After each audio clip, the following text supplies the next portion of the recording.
In the first moment you hear this story, you'll wonder how an actress so beloved for her warmth and offbeat humor could ever have felt cut off on one of television's most iconic sets. Lisa Kudrow, the free-spirited musician, masseuse, and quirky sixth friend, was never just another face in the crowd on Friends. Her portrayal of Phoebe Buffay felt like a breath of fresh air in a world of coffee shops and tight New York apartments. Yet beneath the sunshine and sarcastic quips lay a secret tension so delicate that it took almost a decade before anyone dared to speak of it. Rumors whispered among crew members, unsealed memos that never made it into tabloids, and an unexpected network memo that threatened to shift the power balance among the cast. These were the ingredients of an isolation so profound it changed Lisa's experience on set forever. Picture the early days of Friends filming in 1994. The pilot script fresh off the page, the cast assembled like a lottery of perfect chemistry. Jennifer Aniston radiated girl-next-door charm. Courtney Cox glowed with poised elegance. Matt LeBlanc brought the easy swagger of Joey Tribbiani. David Schwimmer embodied Ross's awkward sincerity, and Matthew Perry balanced sarcasm with biting wit as Chandler. In that mix, Lisa arrived as Phoebe, a wild card, a free spirit, an indie rocker whose past, homelessness, a twin sister who died tragically, injected pathos into every punchline. Network executives loved her originality, her guitar ballads, her unwavering optimism, her ability to lighten the darkest storylines. Yet, as the show's stars coalesced into a tight bond, something unavoidable began to surface: a quiet divide between Lisa and her six co-stars. At first, it was brushed off as creative differences. Phoebe's whimsical detours didn't always play well against the more grounded humor of Monica's neurotic cleaning sprees or Chandler's self-deprecating one-liners. The writers, captivated by Jesse and the Ripper's cameos and Phoebe's tragic backstory, often went in directions that needed extra budget for additional musicians, backup singers, and alternate set pieces, resources that some argued could have showcased the romantic arcs of Ross and Rachel or highlighted Joey's struggles in Hollywood. Tensions flared in the writer's room when debates over this smelly cat storyline stretched production schedules. By season 2, there were whispers among the assistant directors that Lisa's scenes were being shot separately, sometimes on different days, ostensibly to accommodate her budding film career and external commitments. The official line was logistical necessity, but crew members knew the truth. Scheduling was the first sign of separation. It didn't help that Lisa Kudrow was the only one among the 6 lead actors without a conventional television background. While Aniston and Cox had each honed sitcom chops on smaller series, Schwimmer and Perry came from sketch and primetime drama, and LeBlanc was finding his footing in supporting roles. Lisa was primarily known for guest spots and commercial work before Phoebe made her debut. That outsider status positioned her as both a fresh face and an easy target. Friendships in Hollywood often run on shared credit, shared screen time, shared accolades, and Lisa's path didn't follow that well-trodden route. Agents and managers circulated discreet memos warning producers that her rising star power had the potential to upset contractual parity. In a business where every dollar of pay and every line of dialogue translates into future earnings, the moment kudos shifted her way, it threatened the delicate equilibrium within the tight-knit ensemble. By season 3, the undercurrent of competition had rippled into real separation.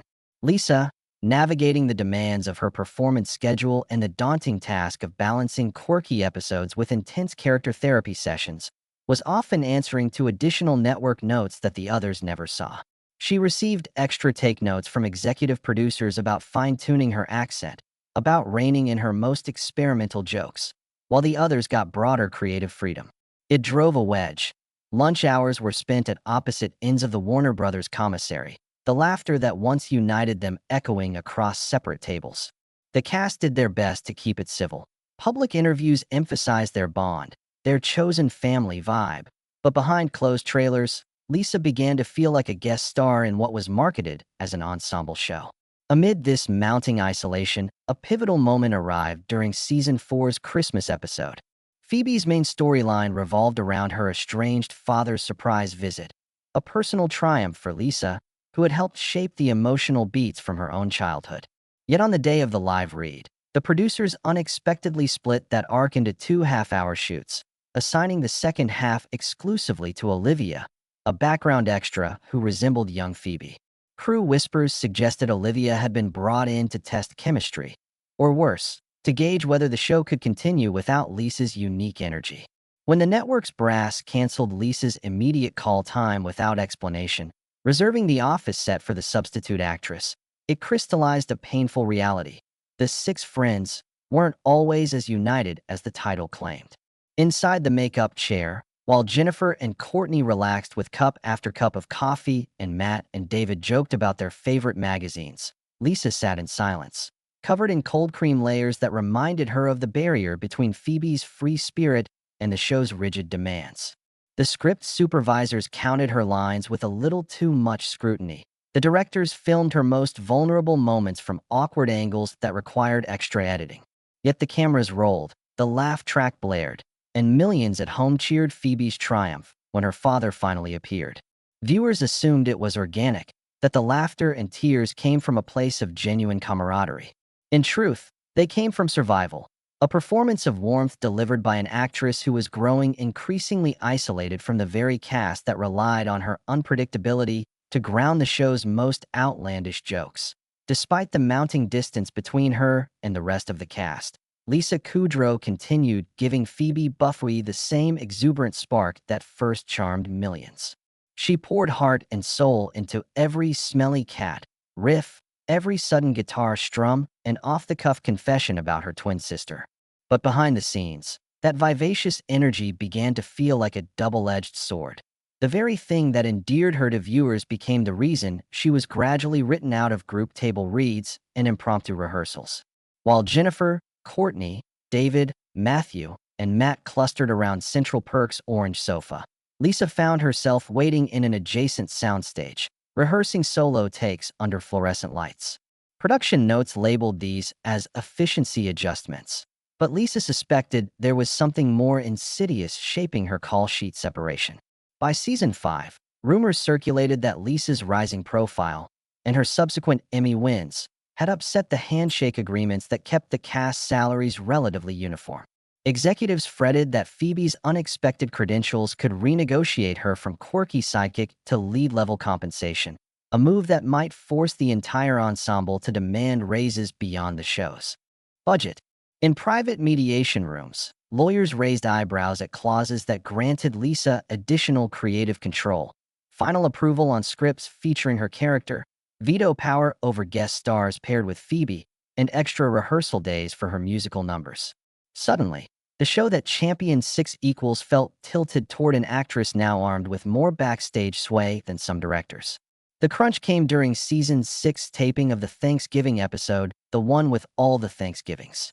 In this deceptively simple trek down memory lane, Phoebe was set to anchor one flashback, recounting a childhood tragedy with raw vulnerability. As the cameras rolled, an unseasoned assistant director inexplicably repositioned her rear camera angle, capturing her reaction shot through a pane of decorative glass rather than across from Chandler and Monica.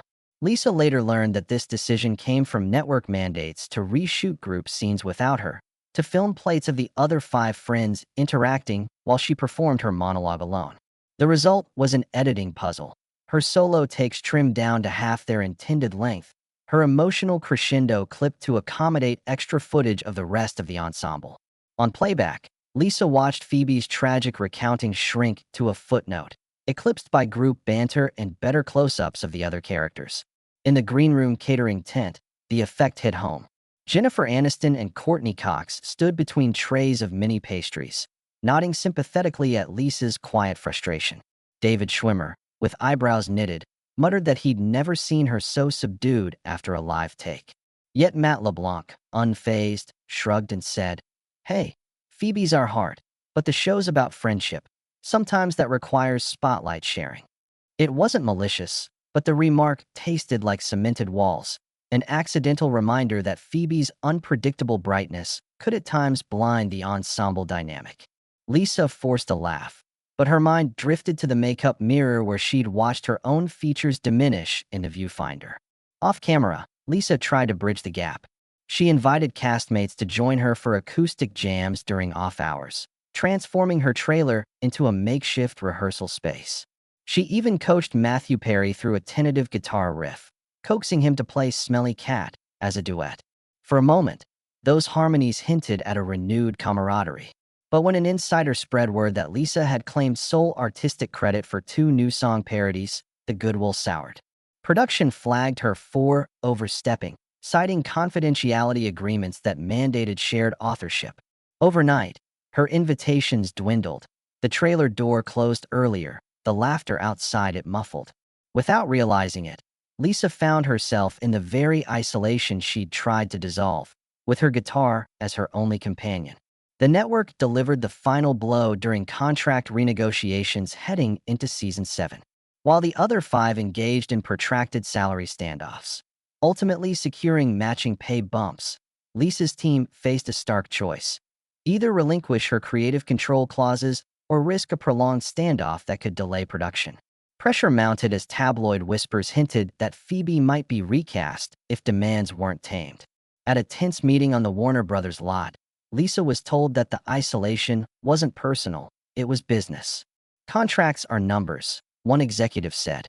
Don't let it feel like more. The explanation fell flat. For Lisa, who had always felt like family on set, it landed as the final wedge.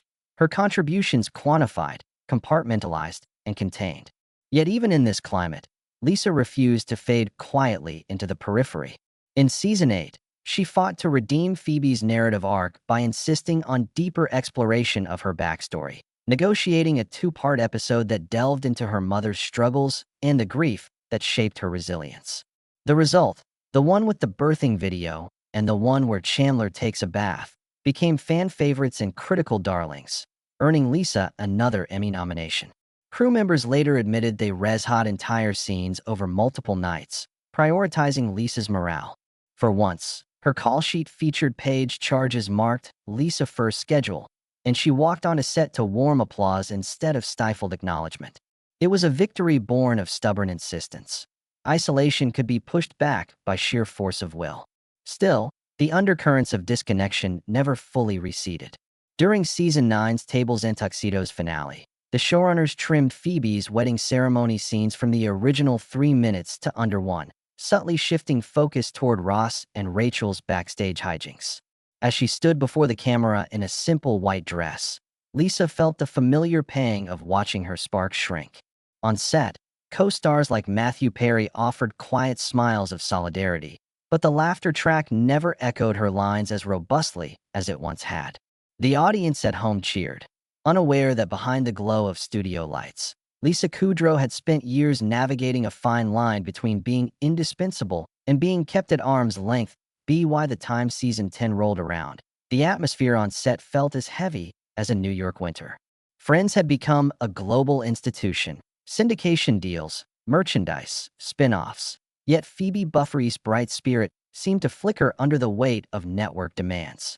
Television insiders recall one afternoon in early 2003 when Lisa Kudrow arrived on stage 24 wearing oversized headphones and a distant expression. Crew members whispered about a closed-door meeting she'd just had with studio executives. Rumors spread. The network was pushing for a final arc centered on Ross and Rachel's co-parenting saga, a storyline seen as more bankable than Phoebe's quirky fare. Even Jennifer Aniston, on her way to the hair and makeup chair, passed Lisa a sympathetic nod. It wasn't lost on anyone that the show's co-creator, Marta Kaufman, had already drafted alternate scripts where Phoebe's wedding scenes would be trimmed again to make room for Ross and Rachel's complicated custody drama. That afternoon, Lisa retreated to her trailer, which by then had become both sanctuary and stage. She was used to crowds of costume stylists and hairdressers, but now the space felt too small, the walls closing in. Friends production designer David Lee later said that on more than one occasion, Lisa's trailer door remained firmly closed while the other 5 stars relaxed together over dinner. The separation wasn't publicized. It was never mentioned in press junkets or red carpet interviews. But behind the polished smiles, a quiet fracture had formed, an unacknowledged reminder that being the 6th friend sometimes meant being the first one pushed to the margins. The tipping point came during the 2-part finale that would air in May 2004. Over the years, Phoebe's most dramatic moments, Learning about her birth mother, giving birth to triplets as a surrogate, had earned her a devoted fan base. Yet in the closing scripts, her emotional arc had been reduced to a few lines of voiceover as the apartment lights dimmed. Network notes insisted on a montage of all 6 friends walking out into the hallway together, arms linked, leaving no room for individual spotlight. When Lisa read the revisions, she confronted the showrunners. "This isn't my story. It's ours." Accounts differ on the exact exchange, but insiders say. Lisa's words struck a chord. She insisted on one final solo beat, a silent pause on Phoebe's face as the group disappeared down the hallway, a moment meant to symbolize her own journey from outsider to integral friend. It was granted, but only in the director's cut, buried beneath the broadcast edit. Standing before the camera on the last day of taping, Lisa delivered her few remaining lines with a tremor in her voice. David Schwimmer, who was seated to her left, later recalled feeling the tension. He described a rare moment when Jennifer and Courtney reached over to squeeze Lisa's shoulder, an unspoken apology for the choices made off-screen.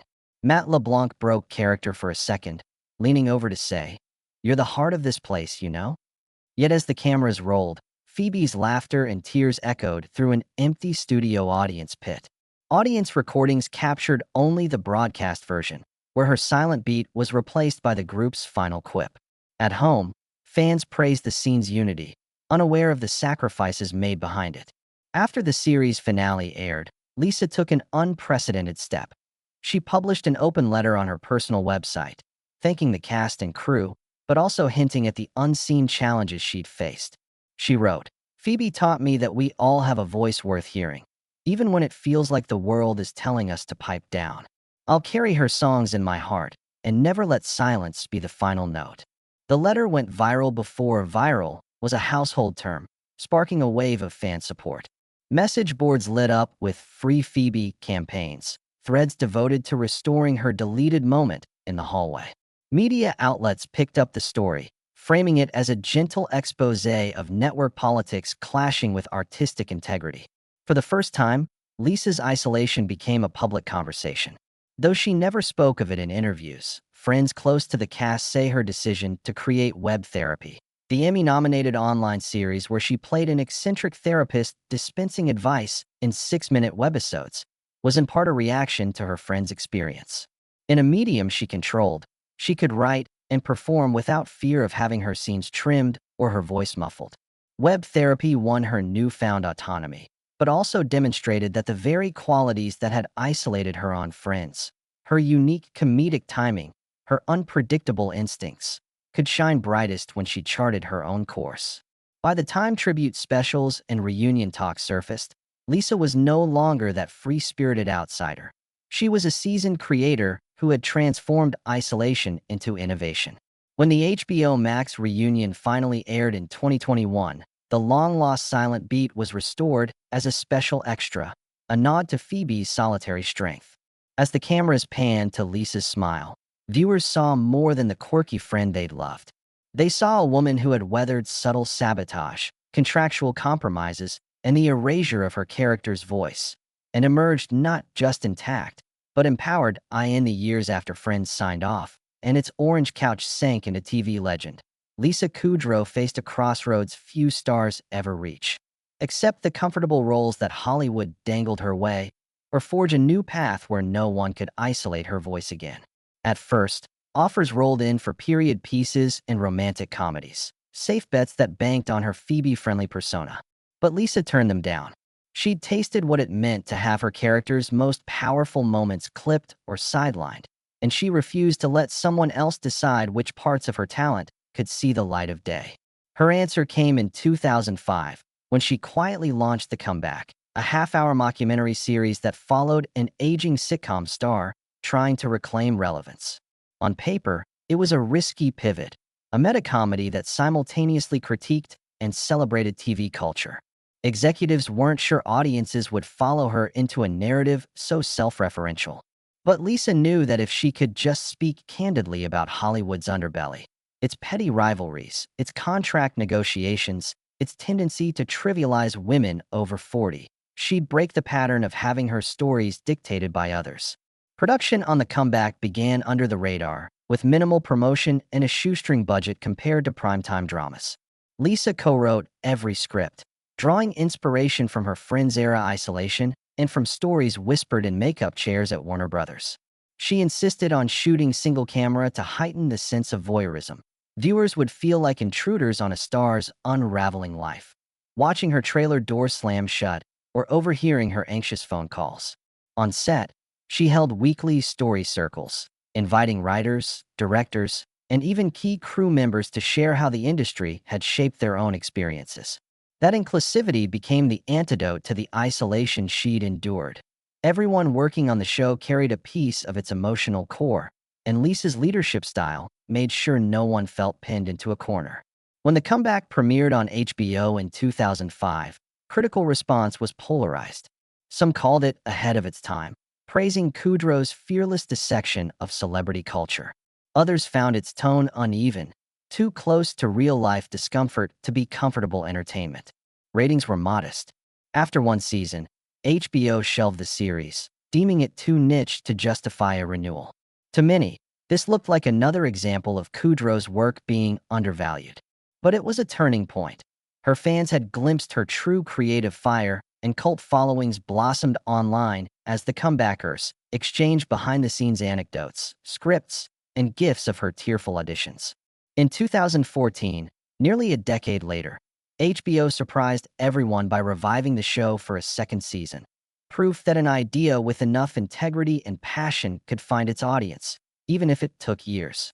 Between seasons of the comeback, Lisa turned her attention back to the medium that had first given her control: digital series. With web therapy, she honed a format that matched her comedic instincts: short, unscripted feeling sessions where her character, therapist Fiona Wallace, dispensed 6-minute life advice over webcam. Lisa wrote each episode, collaborated closely with guest stars, and edited the footage herself to preserve the improvisational feel. Unlike the tight, meticulously planned sets of Friends, web therapy moved at the speed of real life, often filming in her own Bel Air home office. She storyboarded each episode's loose arc but left room for spontaneity, trusting her own instincts and those of her guests to fill the gaps. The result was a series that won her a Primetime Emmy and renewed her faith that content could thrive when created outside traditional network constraints. Meanwhile, public perception of her Friends-era isolation shifted. Journalists revisited the Free Phoebe movement, and Warner Brothers released extended DVDs restoring Phoebe's deleted scenes, including that final hallway beat Lisa had fought so hard to keep. On reunion panels and talk show appearances, her former co-stars praised her achievements. Jennifer Aniston cited Lisa's web therapy as visionary. Courtney Cox spoke of her creative fearlessness. And even Matthew Perry admitted that Phoebe's quirkiness had forced the rest of the cast to expand their comedic range. Those acknowledgments couldn't erase the years of sidelining, but they offered closure. The ensemble's unity could coexist with individual triumph.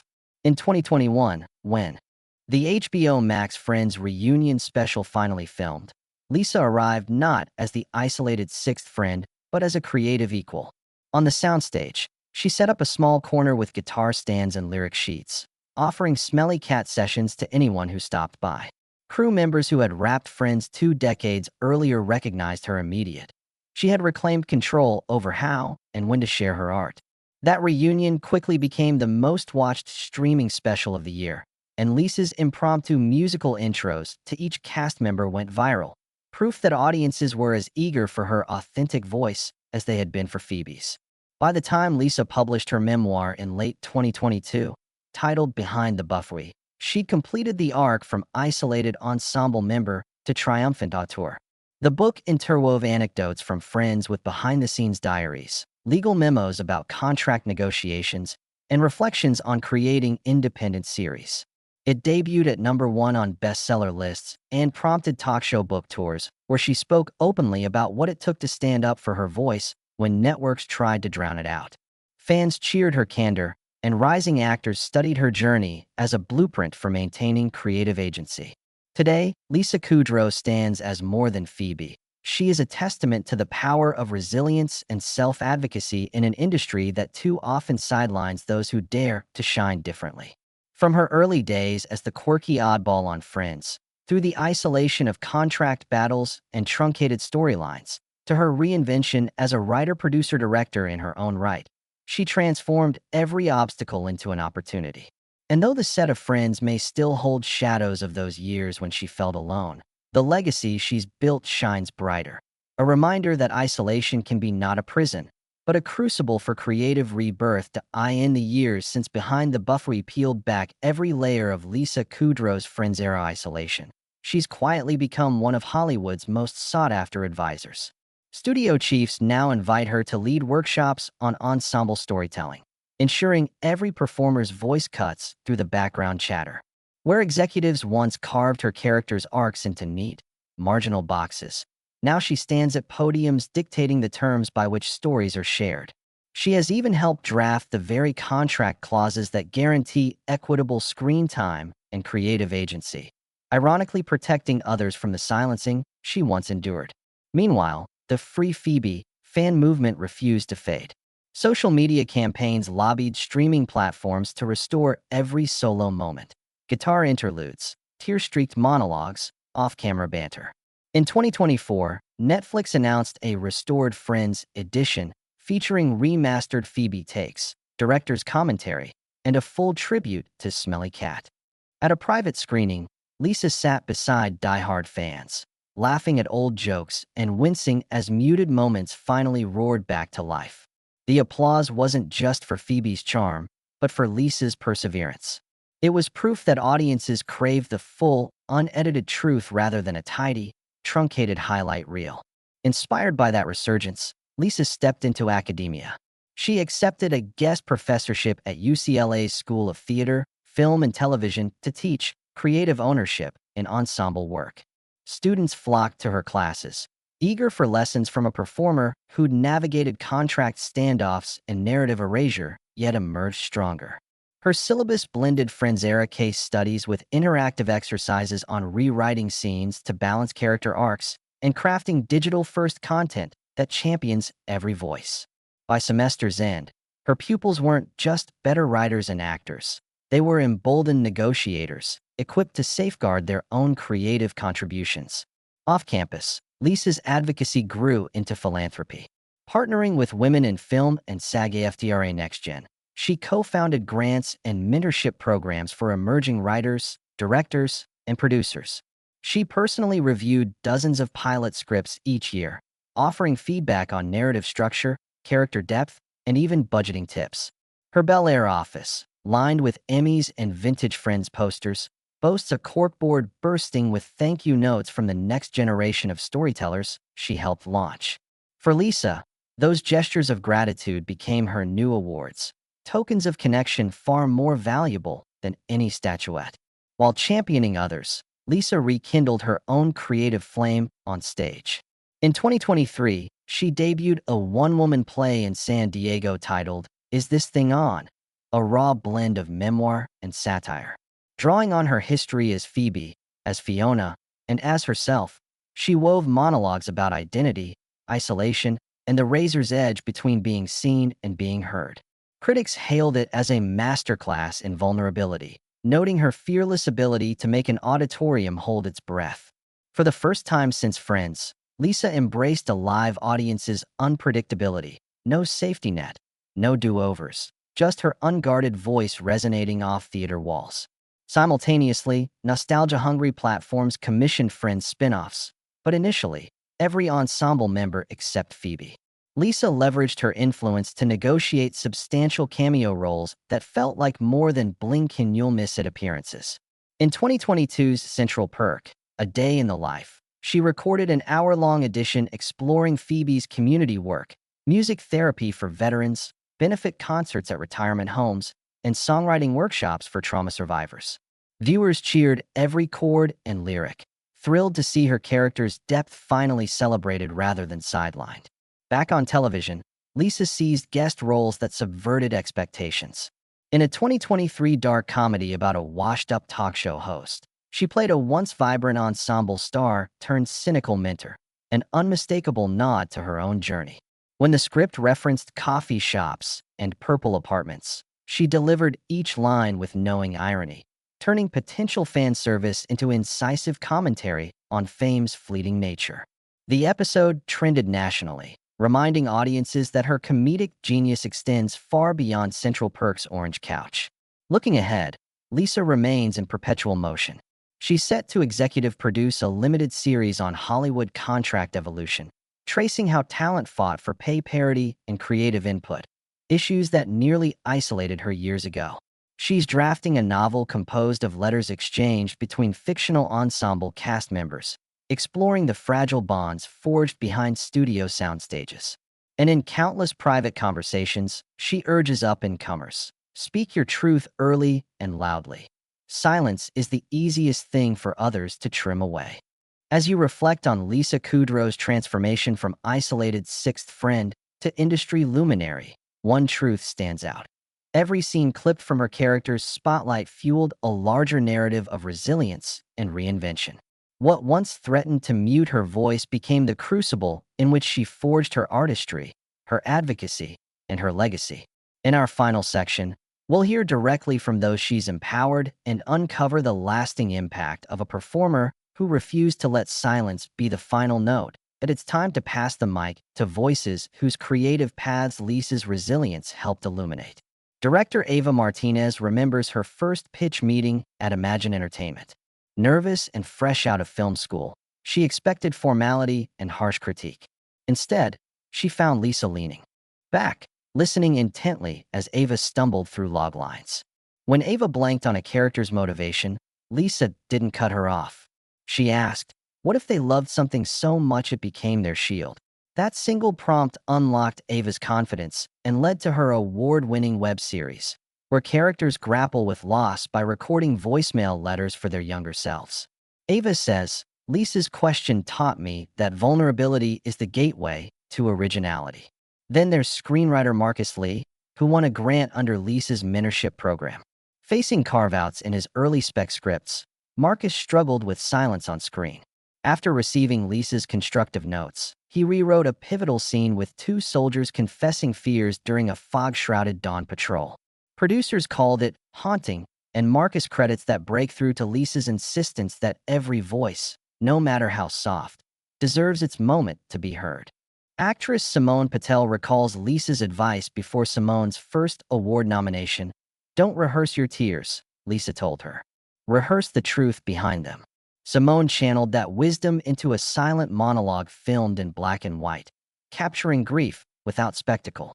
When critics praised her subtle power, she knew Lisa had guided her to discover that sometimes stillness speaks louder than any soliloquy. Then hear from Miguel Rivera, a guitarist whose first Smelly Cat cover album hit the podcast circuit after Lisa reposted his early clips to her 300K followers. He laughs as he describes the DM she sent late one night. "Your version makes me feel like Phoebe just sat down in my studio. Keep singing like that," she wrote. "The world needs your voice." That small gesture launched Miguel's career, turning him from unknown session player into a charting artist touring acoustic clubs across the country. When asked about Lisa's impact, he says, "She taught me that recognition is more than a badge. It's an invitation to keep creating." Film producer Aaron Goldberg, who met Lisa at a Women in Film workshop, remembers a group exercise where Lisa encouraged an unlikely pairing: a documentary filmmaker and a horror writer. Their project, a verite horror short, garnered festival nods and sparked Aaron's realization that collaboration can transcend genre conventions and break isolation. Even the Free Phoebe activists have stories to tell. Organizer Danny Park recalls rallying fans to demand restored footage, posters in hand outside Warner Brothers, chanting lyrics like "Sing our song back." A mid-level exec, impressed by their passion, invited Danny to consult on streaming interface updates, ensuring deleted scenes were easily accessible. In every anecdote, one theme emerges: Lisa's isolation was never silent. It was the spark that ignited countless lights behind the scenes, proving that a sidelined voice can become the chorus on which others rely.